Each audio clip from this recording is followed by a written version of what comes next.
all of my chord progressions. This is really important. I've got all of them set up. So I've got my simple rhythm, my developed rhythm for all 4 of my chord progressions, and I've labeled them clearly. I'm ready to move on to my next step, which is thinking about my melody. You should already have your lyrics at this point, and if you don't, you need to pause this and go and find them. The first thing I'm going to do to make my life easier is I'm going to put in 2 tracks. The first is going to be my vocal track. So I'm going to go here to the plus sign where it says new track, and I'm going to, for now, add in a software instrument. We'll record these in later using the microphone. I'm going to rename that by double-clicking to vocal line. And we're going to do this step by step to make sure that everything works together really nicely. The second track I'm going to add is a drum beat so that this can start to feel like a real song. This is not going to be your final drum beat, so you shouldn't spend too much time looking for this. To get that, I'm going to go up here to the top right where it says Loop Browser and click on it. Under Instrument, I'm going to click Beats, and then I'm going to pick on a genre that I like. I'm just choosing to go with indie for now, and I'm going to select this Maya Player 1. I can sample it by just clicking on it. Once I'm happy with one, and you shouldn't spend too long on this, no more than a minute, I'm going to drag it into the bottom here. And if it doesn't quite work right, just try again. So now I've got this drum beat. There are lots of things you can do to add here, but you won't be using this for your exam, so you should just close this out by clicking up on the scissors up at the top. I'm then going to loop this so that it lasts for at least 2 sets of my chord progressions. And I'm going to close the loop browser by clicking on the icon.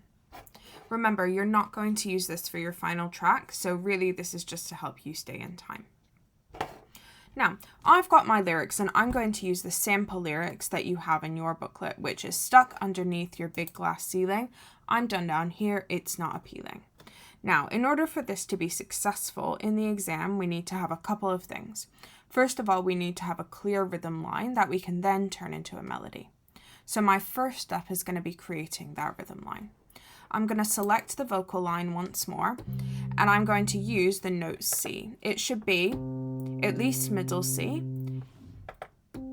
So I'm checking that it sounds like that now.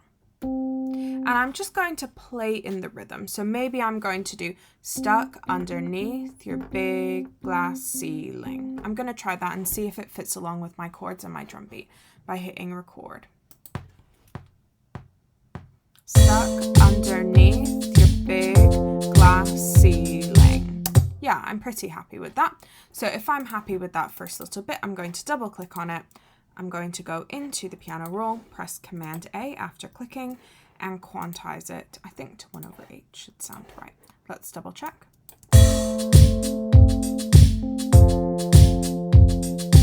Yeah, my drum line is actually a bit loud because remember, this isn't that important, so I'll listen once more. Don't mute it like I did.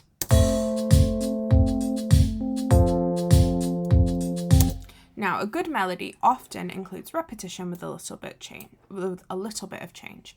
So if my first line is stuck underneath your big glass ceiling, I want I'm done down here, it's not appealing. I think that will sound good, and it also is somewhat repetitive, which means I can vary the notes but not the rhythm. So let's record that in. I'm done down here, it's not appealing. Now, again, I'm going to quantize that. So I'm going to double click on it so it opens up down here, click into the piano roll, and quantize to 1/8. Let's listen to all of that together.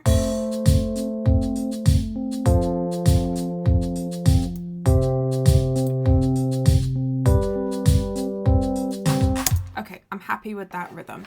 Now that I like that, I'm going to glue them together. So in order to do that, I'm going to highlight both of them. So I click out into this blank area here and highlight over.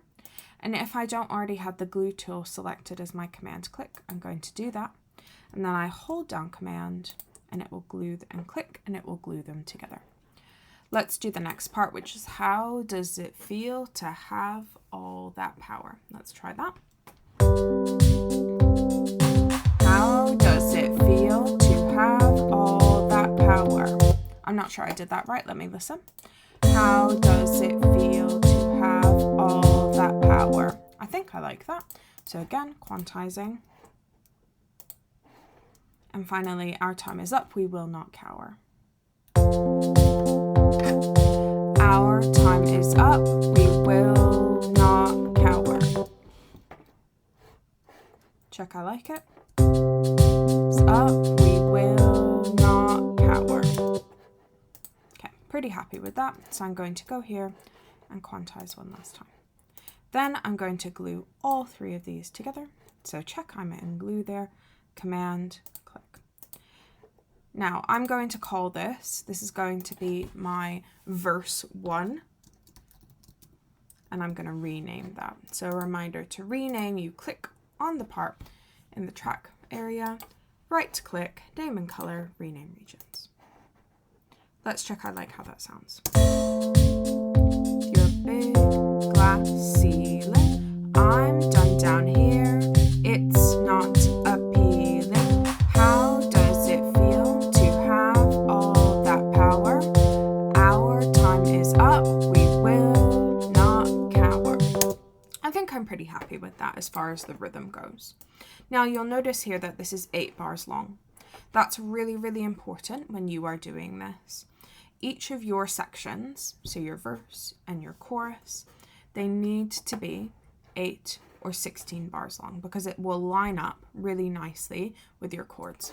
4 bars is too short, and if it's anything other than 8 or 16, it won't line up correctly. So as you're doing this, make sure that you pay attention to that. You should now do the rest of your verses and your chorus.